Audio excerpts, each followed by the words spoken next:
वो लोग बहुत ही, वो पीढ़ियां, वो संतानें बहुत ही भाग्यशाली हैं जो अपने बुजुर्गों की,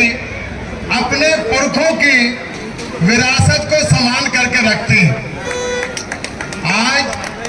हम इस फूलडोल मेला कमेटी को बहुत बहुत हृदय से आभार व्यक्त करते हैं जिन्होंने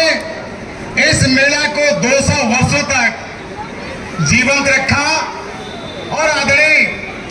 पूर्व विधायक चौधरी राजाराम यादव जी की स्मृतियों को भी हम लोगों के सामने जीवंत रखा। निश्चित रूप से जब मैं अभी गया मंच पर उनके चरण स्पर्श करने का सौभाग्य प्राप्त हुआ तो मेरे मन में एक स्मृति आ गई कि ये फिरोजाबाद जनपद राजनीतिक दृष्टि से ये कितना फला फूला रहा होगा जब चौधरी राजाराम यादव जी जैसे विधायक, मुल्तान सिंह जैसे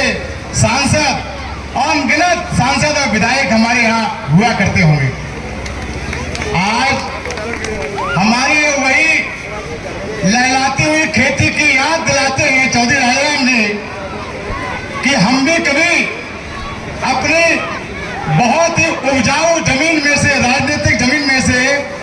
चौधरी राजाराम जी जैसे नेताओं को निकाल पाते थे और उन पर हम लोग गर्व करते थे। लेकिन आज मैं कोई राजनीतिक मंच नहीं है, राजनीतिक बात नहीं कहता, लेकिन सामाजिक बात ही जरूर कहना चाहता हूं कि इस उपजाऊ जमीन को हमने अपनी लापरवाही से कुछ ऐसे लोगों को बटाई पे दे दिया है या रखवाली पर दे दिया है जिन्होंने हमारी इस जमीन को बंजर करके रखा है। इस जमीन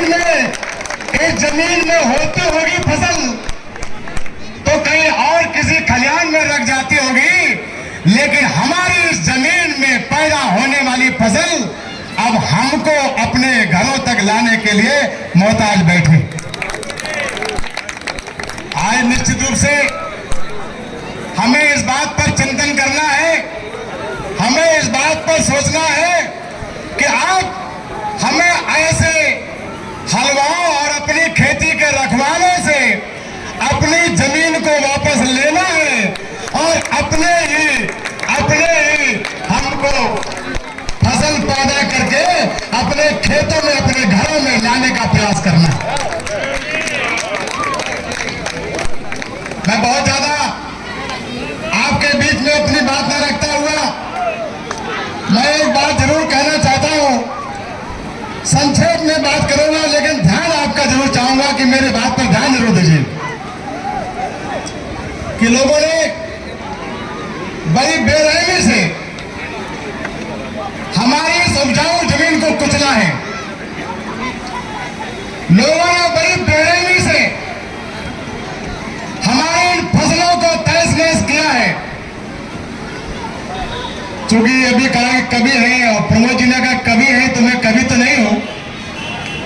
लेकिन मैं एक बात कह के अपनी बात खत्म करना। जिन लोगों ने हमारे इस उपजाऊ जमीन को बर्बाद करके तहस नहस करके रखा है और ये जमीन हमारी बंजर नहीं है, जमीन हमारी उर्वरक है। फिरोजाबाद की जमीन सबसे अधिक उर्वरक है पूरे देश में, पूरे प्रदेश में, लेकिन फसल भी बहुत अच्छी होती है, लेकिन जो होती है हमें देखने को नहीं मिलती, लुट जाती है हमारी फसल। मैं ऐसे लुटेरों के लिए एक बात कहना चाहूंगा, कविता के माध्यम से ध्यान दीजिए कि कुछ कहूं ना कहूं, ध्यान सुनिए, कुछ कहो, हम कहें ना कहें, हम कहें ना कहें, तुम तो समझो भाई कि कुछ कहूं ना कहूं तुम तो समझा करो, कुछ कहे ना कहे तुम तो समझा करो, और सह सको दर्द उतना खरोचा करो। आप तो खरोचे खरीद निकलो, खरोचे